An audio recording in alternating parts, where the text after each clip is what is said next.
Good evening, folks, and thanks for allowing Grant and I and our study committee to just share with you tonight some information. Really, tonight's purpose is about informing you. I realize that some of you may be here tonight with your minds made up in one direction or another, and others need some information to sort that out. My ultimate goal is that you leave here feeling better informed about this topic than you came.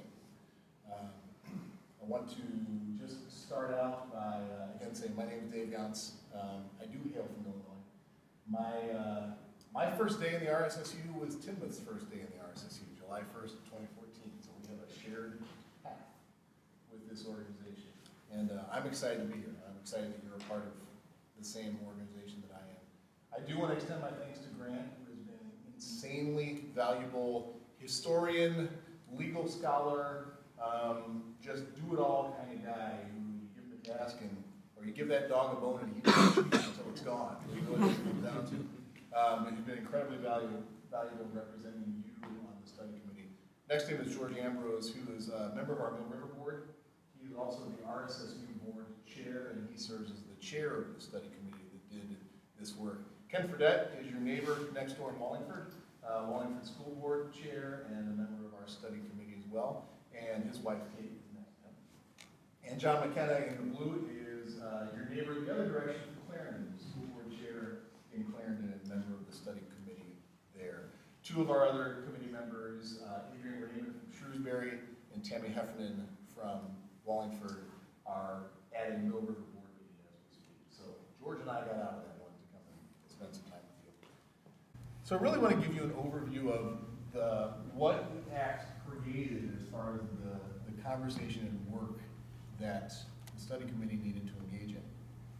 I believe that Act 46 created and in many ways forced the conversation about what school districts will do with themselves now and in the future. The terms of the Act are pretty specific. What happens to you if you act now? What happens if you act in a little bit? And what happens if you take no action at all? It's pretty darn specific how that will affect an individual school district, individual town. Our board members that sorted through this had to spend a lot of time first becoming familiar with the Act and then making sense out of what it meant for us. And I am really pleased and honestly honored to have worked with them on this because from the beginning their mindset was about this. How do we take these circumstances that nobody asked for? Many would say were thrust upon us.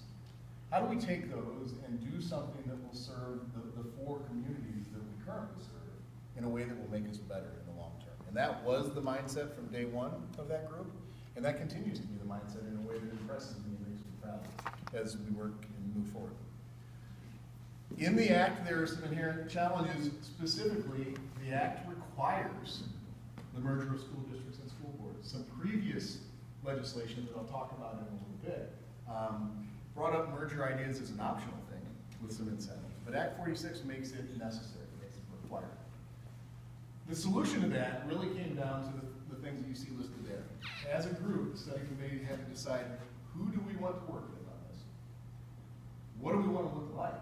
What is our structure going to be? And in the process of doing that, what is important to us? What's important for us as communities and what's important for our children who are in school? But let's be candid. There are kids that aren't even born yet that will be affected by this. Some of our children and grandchildren that don't even exist will be impacted by how this structure plays out. In terms of overall process, just to give you a little bit of the timeline, right after school got out last spring, this group got to work. June of 2015, I think it was June 17th of 2015, the study committee, or the members of what would be the study committee, got together for the first time to begin sorting out the Act. The second phase of our work involved working with our neighbors.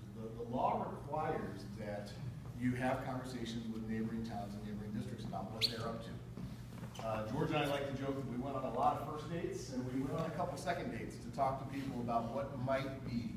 Every one of those conversations with our neighbors, we entered into with an open mind.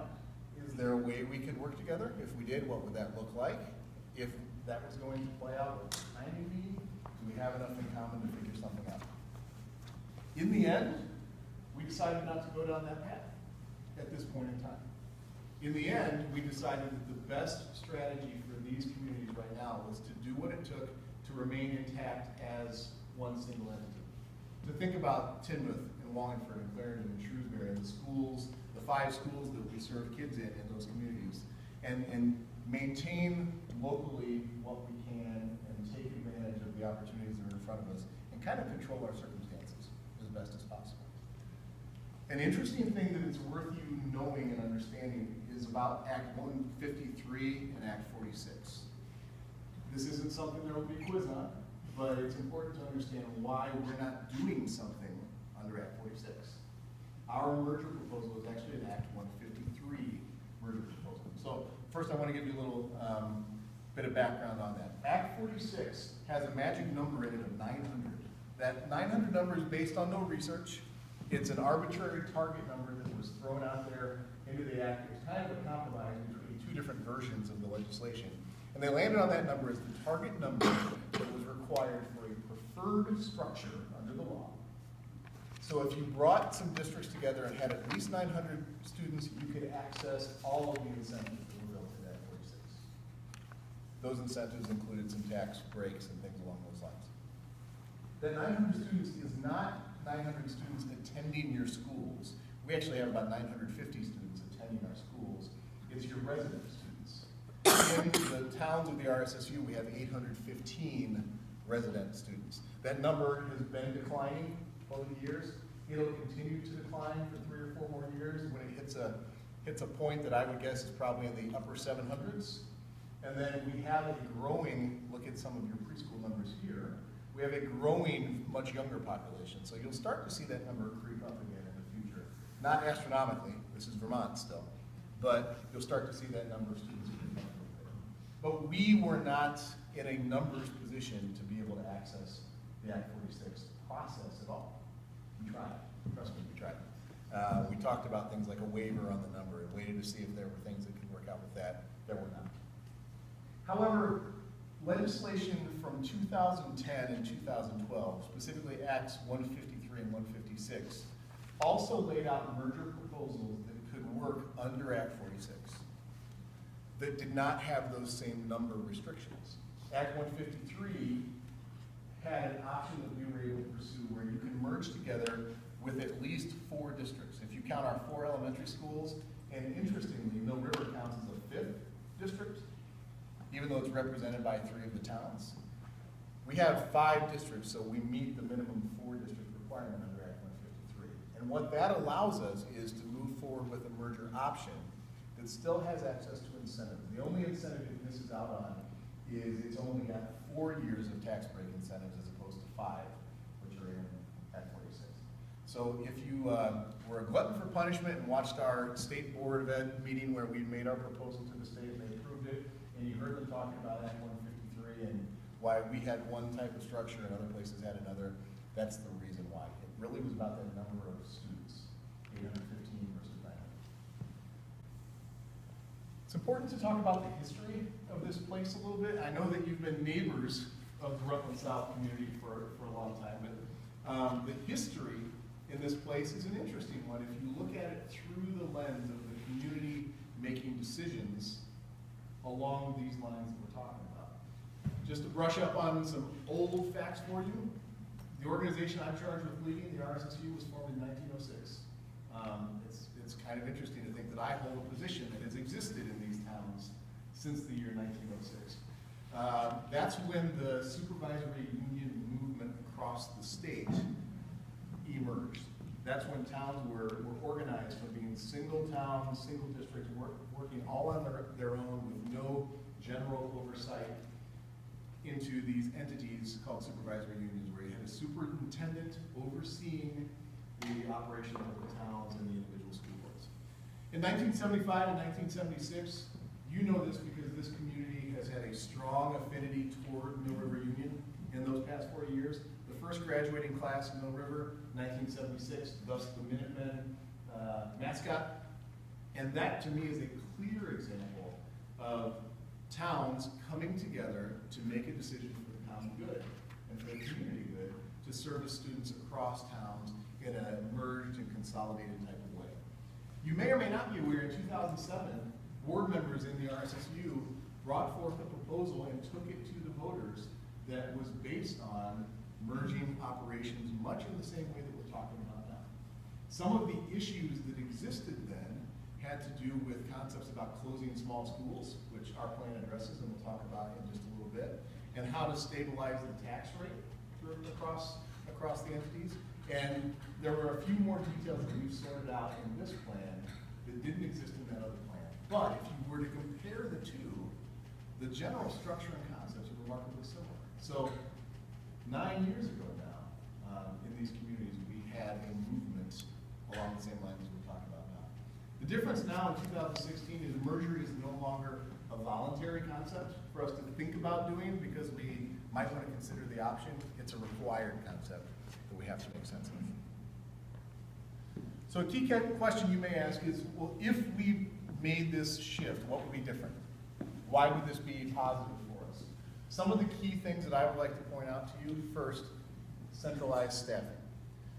We really do believe that we can more effectively serve our students if we operate as a single employer. And let me give you a Tinmouth-based example. If you look at classrooms like PE, where we're standing right now, generally in a school this size, what happens is you have a PE teacher, here it's Tracy, you have a PE teacher who's split among multiple places in order to patchwork together full-time employment. I'm not sure what her full-time equivalent here is, but it's definitely less than half-time. And then she has other employment in a different district. Because of your situation, she's not just in a different district, she's in a different supervisory union altogether with that other employment. We think it is much more advantageous for our staff, we think it's much more advantageous for our students if we can bring people in internally and make people whole internally. So a scenario where we can take a PE teacher at Tinmouth and have that person serve here, but also potentially serve at Wallingford, or maybe serve at Clarendon, or maybe serve at Shrewsbury, or maybe even at the high school, in a way that they could be an employee of our entity and be made whole within our entity. We think that helps with retention, we think that helps with staff satisfaction, and it certainly helps with consistency. Because I can guarantee you this, a staff member who works in both the RSSU and a different SU is oftentimes playing by different rules in the different places. Playing by the same rules in the same place is a good thing. It's also very, very important that we be able to make sure that our staff development systems, our structures that support those folks, make sure that those are consistent across the board. And that we're able to, again, serve kids through having the right teachers in the right place. Most importantly about the centralized staffing piece, though, is having the adults be where the kids are. I talked to you about what our population numbers are looking like right now. Our younger kids, K-1-2, that's a growing unit in our schools. Our high school age students, that's a decreasing unit in our schools. If you look at the long term, in the near future, we'll need less people teaching high school. We'll need more people teaching elementary school. The way we're currently organized, those people work for different places right now. So when the numbers go down at the high school has to release those folks. They don't have jobs anymore. If we're a centralized system and we have staffing centralized and internal, if we've got folks who we no longer need at one level, who have the skills and certification to do it at a different level, we can protect those people's jobs and we can put the adults where the kids are. And that's an important thing for the longevity of the district, in my opinion. A single tax rate is a really important concept, especially in a town like Tinmouth. A benefit to Tinmouth coming into this type of conversation, this type of agreement, is this protects against the volatility of the annual fluctuations in student numbers that affect what you pay in your taxes. Rather than this, it keeps that tax rate more stable over time. You know that if one family moves out of this place, you could have a 10% drop or increase overnight in your student population that can significantly affect your staffing needs, your programming needs, your costs. It can significantly affect things. And that's the volatility you're subject to because of your size. But when your 50 Tinmouth elementary students are part of that 800 student larger body, and the taxpayers here are part of that 4 community larger body, that volatility gets smoothed out a little bit more, and there's some protection in it. A unified board is, for a person like me, a wonderful concept to envision. And I'm going to be selfish for a moment to describe this to you. Grant and George, do I have permission to use my walking the dog analogy? Only if you don't do a lot of barking. George Ambrose, ladies and gentlemen. So my job is a wonderful job most of the time, like all jobs, right? And sometimes my job feels like I'm a professional dog walker. If you've ever seen those folks walking down the street with 5 different dogs on 5 different leashes, envision that. And some days when I'm walking those 5 dogs, I mean not to degrade or minimize my board members. But when I'm walking those 5 dogs, some days they are well behaved and they walk in straight lines and the leashes don't get tangled. And other days they're going every which direction but the one I need them to go. And I have to drag them where I need them. And then untangle the leashes. Not because anybody wanted to cause the problem, but just because that's how dogs on leashes sometimes are. I won't make fun of you gentlemen anymore. For a person in my role, the concept of having a single board with a single vision that basically tells me, hey buddy, here's your directive. Here's where we want you to take this place. And then that single vision gets articulated to me, and I can articulate that single vision to our principals who are responsible for leading our schools. And we essentially have a consistent line and chain of directive and command and all those different things. That's a beautiful thing. When you take all that and you have the funding universally agreed to support it, that's good. When you have multiple different visions funneling into one person and then funneling back out in multiple different ways with multiple different funding sources, can you see how it gets muddy?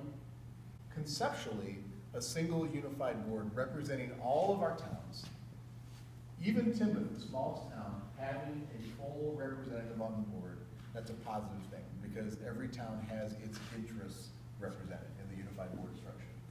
And then separate from that, we do realize that it's necessary to have what we're calling local advisory boards.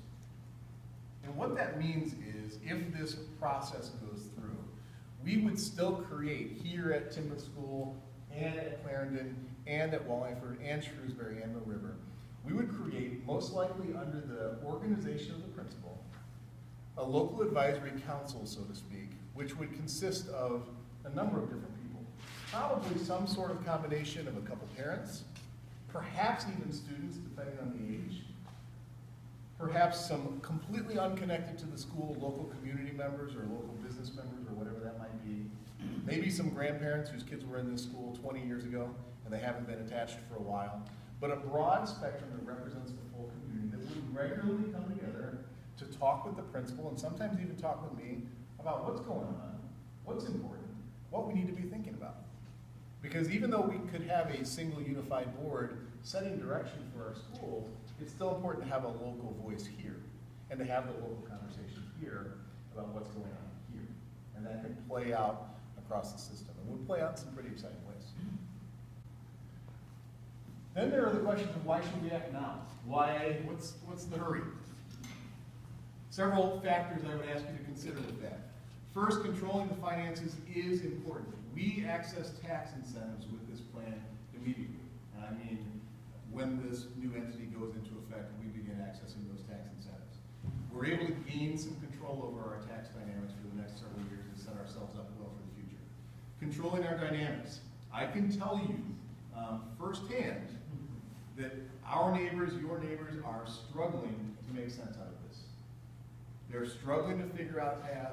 They're struggling to figure out what their options are. Some of our neighbors are wishing they had talked to us when we went on those first and second dates, wishing they paid a little bit more attention. Folks are struggling out there.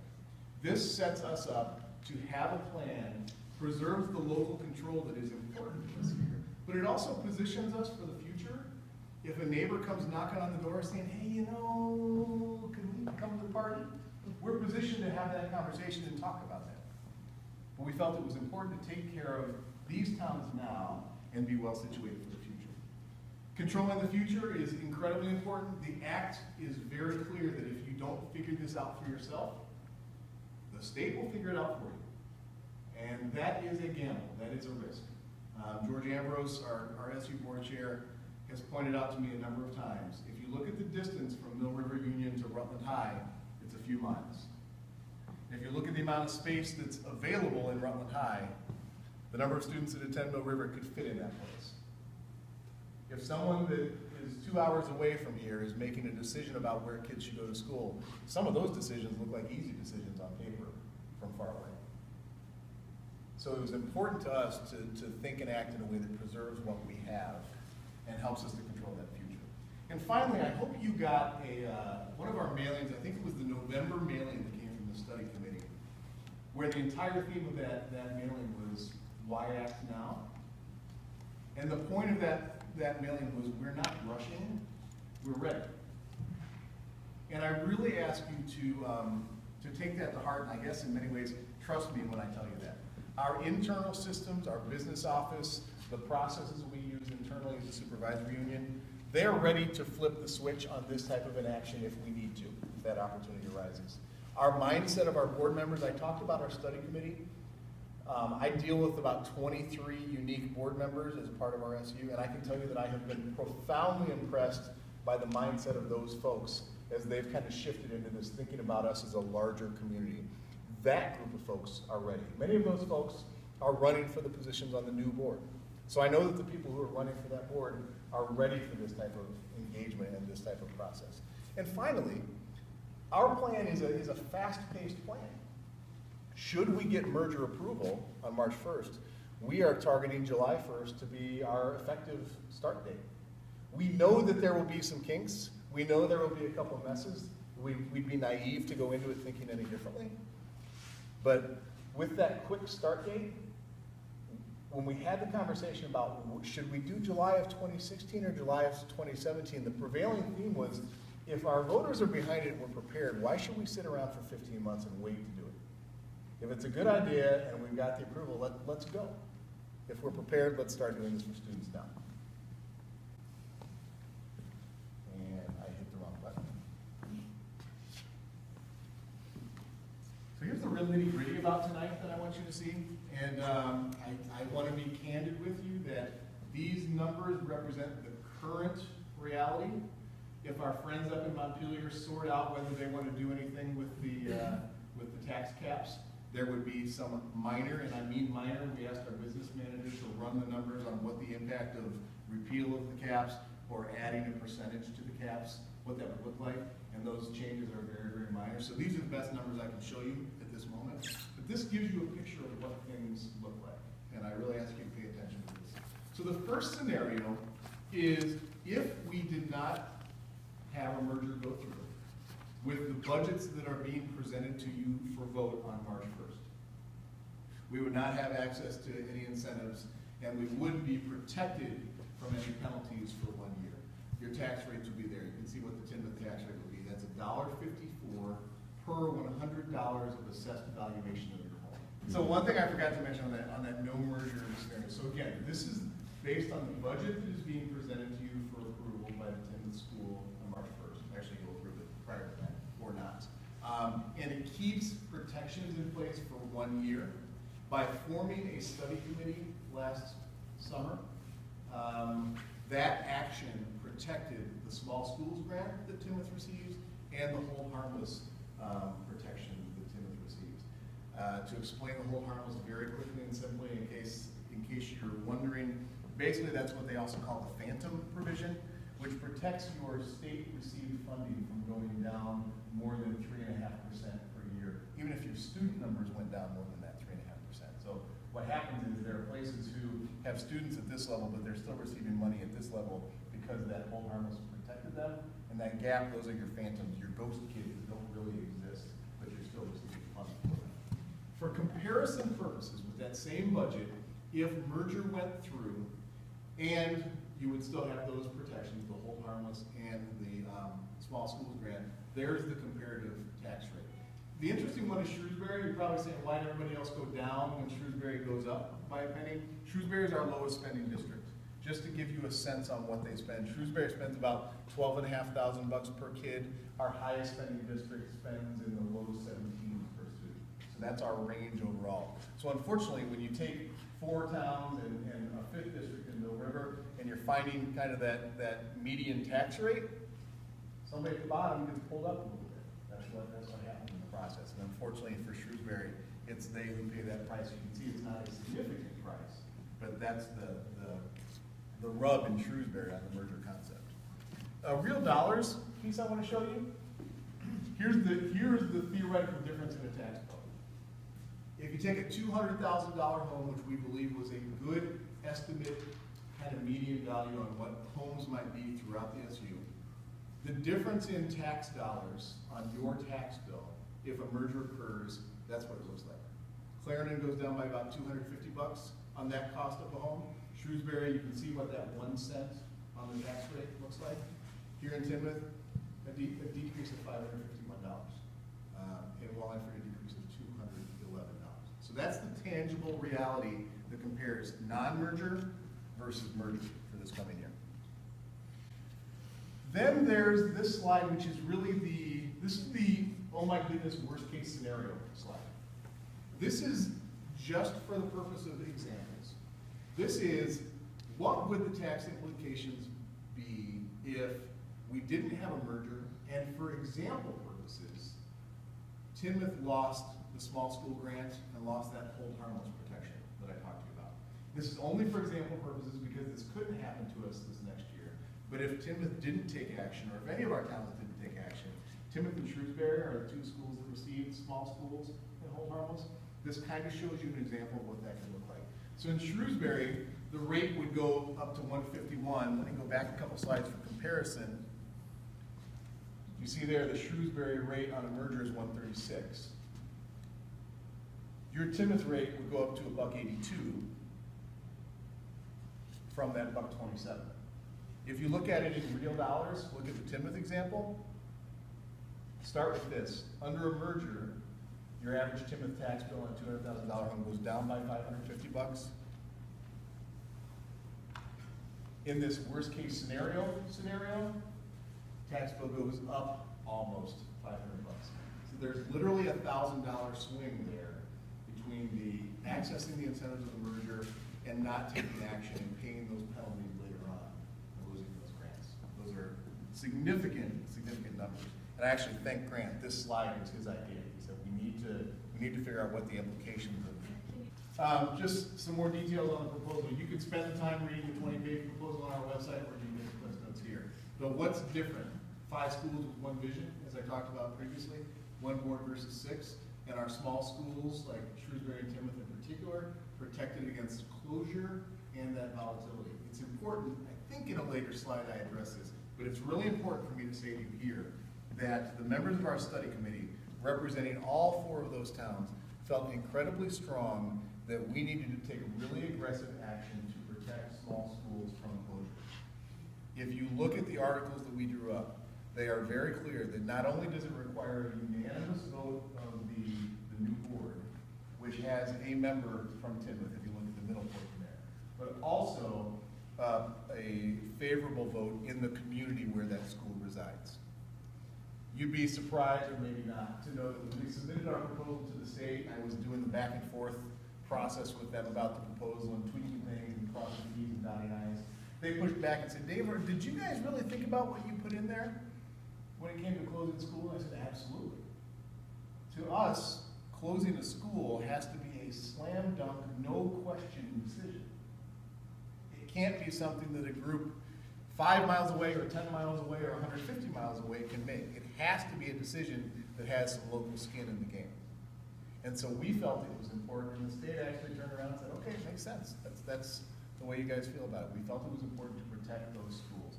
Unanimous vote of the board, meaning in Tinmouth's case, the 1 Tinmouth board member could say, nope, not cool, and it's not going to happen. And favorable vote of the town to protect the small schools. The board construction, we're required constitutionally to make sure that's proportional to the population. So the best structure we could come up with was an 11-member board that in many ways mirrors the current Mill River board. The current Mill River board has 3 members from Clarendon, 3 from Wallingford, and 2 from Shrewsbury. So this board is constructed with 4 members from Clarendon, 4 from Wallingford, 2 from Shrewsbury, and 1 member from Tinmouth, based on the population in each of those towns. And in terms of budgetary impact, the first year The proposal sets forth that the local budgets that are approved by the voters would be rolled into the single district budget for the first year as designed, pretty much. And then in the future years, yes, the process for how we would develop budgets is something we will have to figure out. I envision, if this goes through, forming a district budget committee that doesn't just consist of board members and administrators. I really see some logic in involving community members that have expertise in that specific area so that we can work out what the ideal process for how a single district takes into account the needs of all the unique places and how we set up the parameters for making decisions about what looks like what where. But I'm telling you now, we don't have that plan figured out because we can't figure that plan out until we get the players around the table to come up with that plan. But we will have a plan. And it's to me common sense that over time we'll realize some efficiency and savings in that budgeting through the efficiency of staffing and the centralizing of staffing and being able to get people where the kids are, through using our leadership more effectively across our schools, and just through common sense things like group purchasing options that we don't really have the chance to take good advantage of now. Just think about fuel oil, for example. We can get a better price if we buy fuel oil for 5 schools as opposed to Tinmouth buying fuel oil for itself. So working on those arrangements and making those group purchasing decisions will be helpful. In terms of savings, we project, this is strictly a projection, we project that this type of action will equate to roughly about $375,000 in savings from the efforts. If you look at our proposal, those savings are detailed. A good chunk of those savings we already realize annually. We realize about $175,000, $180,000 in savings from centralization efforts we've already undertaken to comply with the law, such as transportation, rather than having each of our districts provide transportation, that's provided by the SU, and special education. The law required that we bring special education services into the SU, as opposed to having them be just school and district based. So some of those savings have already been realized. As you know, small schools and hold harmless would stay in place.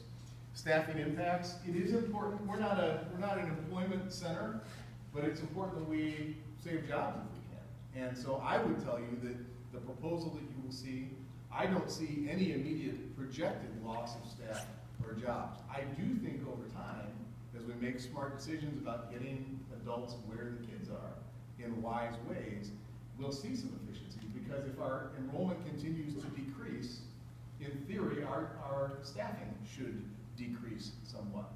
Part of the dilemma in this state about the taxes that we pay for education is around the fact that the kid numbers in the past 10, 15 years have gone down 25,000 students, and the number of staff has stayed the same, or in some cases even increased. And then there's the debt question. Each of our towns has differing degrees of debt that they have undertaken. And the example I give here is, much like a marriage, this community would come together and bring its assets and its liabilities together under one entity. Quick personal story. When I graduated from college, a buddy that I grew up with, we went to Europe and backpacked for 2 months. And all I had was my backpack and my credit card. And I had a good time. I got home, and that credit card had been used quite a bit, and I did my student teaching, because that's what you do when you're going to become a history teacher like I was going to become. And right after I finished my student teaching, I moved back home into my parents' basement for a little while and started working as a substitute teacher, and I met the lovely woman who would become my wife. And I had that credit card racked up, and I had some student loans, which are common for a 21, 22-year-old knucklehead to have. And then I asked her to marry me, and she said yes, even though I had all that stuff. She didn't have it. We brought our assets and our liabilities together into one body. And I would say the same for this type of a concept. You may think that's a pie-in-the-sky explanation, but I think it's a great one. I think it's important for you to know that any of our schools that have incurred debt, that has not occurred in a willy-nilly way. People have not taken out bonds just because, to do something special and flashy. Any improvements that have been made to our schools have been made for a purpose and for a reason to positively impact the building and the asset that sits in that town and positively impact students and the community. The big issues here, the first one is incredibly important here. Some of you came tonight just because of that green check mark up there. It's the question of choice. As you know, to join the new district, Tinmouth has a decision that needs to be made about the future of school choice in this community for 7 through 12. You need to know, I need to make it clear that our proposal and the articles in the proposal grandfather and protect students that are currently accessing that school choice and assure that they can continue to access that through the conclusion of their high school career. In terms of closing schools, I talked about this previously. No school will close without the unanimous vote of the board and the majority vote of the school staff. In terms of taxes, accessing incentives, avoiding penalties, and stabilizing those tax rates is the key motivator in the pace, how quickly your board members moved on this, and the overall design and structure of the proposal. And then those local councils that I mentioned early on, those are important. Aside from having that single district board, having a local volunteer school council that will give insight and guidance to the principal here, to the superintendent, and to the board overall about what the needs of the specific schools are. I'd like to talk with you briefly about the ballot you will see coming up in a few short weeks. Really, you'll be asked, when it comes to the merger, you're still going to be asked to deal with the local budget and make the decisions you're used to making. But with regard to the merger, there will be 2 articles you'll be asked to vote on. The first is it asks for your approval of the White Rocks Unified School District. That is a placeholder name that we put in because we needed to have a name for the ballot purposes. The process for naming the new entity, if it does come into existence, we've had a few suggestions so far. That's one of them.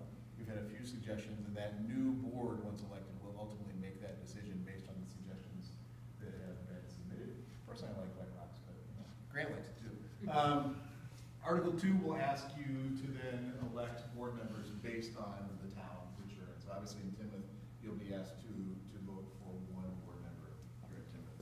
Then the final piece is just timeline. I've discussed some of this previously, but I just want to show it to you visually. January and February we're in the midst of. This is when we are doing our public informational meetings. The reason we waited until now is we waited for state board approval of the plan, which happened December 15th. And then January and February leading up to the March 1st date for the vote. That's why we're sharing this with you now. And we needed budgets to land so that we had some legitimate numbers to share with you in terms of trying to predict the tax impacts. March 2016 town meeting vote. The time frame, if merger is approved, that March through the end of June will be hot, heavy, and hectic. Those of us involved with this have been running fast up to this point, but we'll run faster during that time frame because getting that new board together, getting it organized, making some of those transition plans, making some of those very preliminary budgeting idea, concept decisions, there will be a lot of good work that needs to happen before the July 1st start date of